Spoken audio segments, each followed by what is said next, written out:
All right, round 3, we're gonna start with dips.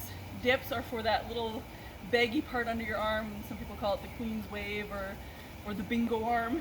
You're gonna need some kind of chair. I'm gonna just use the lawn chair here. I wanna sit at the very edge of the chair, and I want the chair ideally to start with, for beginners, I want it to start with having handrails.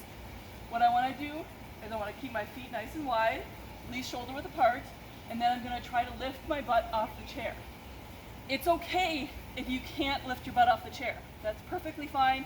Every time you do and you try, you're still firing those arms and muscles in your tricep, and you're still going to work them. And eventually you will get yourself so you can lift yourself a little bit higher up. If it's easy, then you're going to take a step out. The further out you go, the more challenging it becomes. Keep your elbows tucked nice and tight behind you. Don't spread them out to the side. Keep them nice and tight. All right, 30 seconds of that, and then we're going to go for the dreaded squat. When you're doing a squat, and I'm going to make this a little interesting, we're going to add a little side kick to it and a little abduction. I want you to start with your feet shoulder width apart.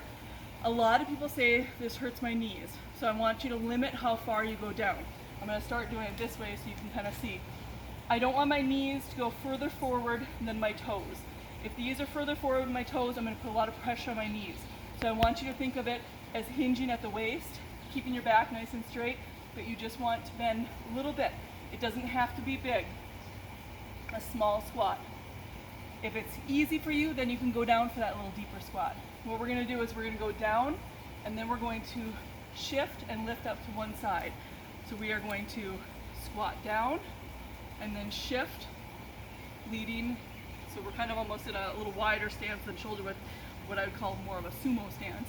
I'm going down, and then I'm shifting up on one leg, and I'm going to take my toe and I'm going to point it in a little bit towards my body, and I'm going to lead with that heel.